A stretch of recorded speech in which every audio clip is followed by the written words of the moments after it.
afternoon and welcome to Live at 4. A very busy news day today. We'll get right into it. The coronavirus is what's making news on this Wednesday. UW-Madison is suspending in-person classes. That means they're asking students not to return after spring break. The number of cases has topped 1,000. Hospitals are really taking steps to assure that their staff are safe. The World Health Organization is officially declaring the coronavirus outbreak a pandemic. And one of these newer pieces of advice, avoid shaking hands. UW Health is changing visitor guidelines. Trump administration and Congress are considering actions to stem the economic impact of the coronavirus pandemic. I already made some decisions actually today, but I'll be making some other ones that are very important. The president seems to be more worried about the health of the big banks than the health of Americans. We'll see more cases, and things will get worse than they are right now. Well, those are clips from Live at 4 exactly 1 year ago today. Now, many people consider today, March 11th, the day the world shut down after the World Health Organization declared coronavirus a pandemic. It's also when the NBA, you'll recall, suspended its season due to a positive case, just the one case.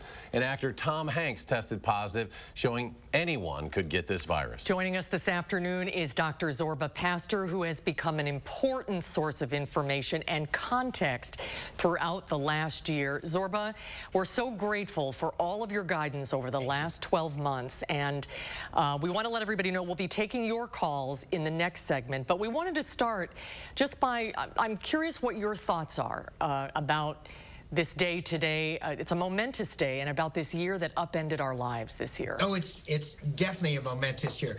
I would have never thought in my wildest dreams ever that something like this could happen. I can still remember at the very beginning of the pandemic, even before the pandemic was recognized as a pandemic, I was going out to eat with some friends, and they were saying, what do you think about this coronavirus thing? And I remember saying, I really don't think it's going to be that big a deal. And then I went home that night, I looked at the beginning of what was going on, called him, actually texted him that night and called him the next day. And I said, it's a much bigger deal than I think it thought it was when we actually had our dinner. And then the reality is it turned out to be far, far worse than I ever thought. And I mean, this is shut the world down. And if we look back to 1918 and the pandemic of 1918, that was 20 to 50, somewhere between 20 and 50 million people died. If we had not taken the steps that we took, undoubtedly there would be millions more Americans who would die from this terrible scourge. So it's the 1 year anniversary. But the good news of that is it's amazing. We now have 3 different immunizations that are going to help. We now know that masking works. We now know that washing your hands work. And we now can see there's a light at the end of the tunnel. And that really gives me solace. A year later, there's more than hope. There's been progress. We really are you feel it that things are getting better, Zorba, but at the same time, we also still have to kind of stretch this out just a little longer. We've seen some states pull back on their restrictions and that sort of thing. Oh, sure. We got to keep doing this just a little bit longer to make sure we get everybody to where they need to be. Well, you know, we've got to be smart. It's just like other things. You know, if you've got heart disease, you take your cholesterol pills, you get your blood pressure under control, you exercise, and you eat right. It's not as if you say, well, I have heart disease and I've had bypass surgery and that's it. We still have to take actions because we still have to mask up. We still have to do all the right things to keep ourselves safe and the community.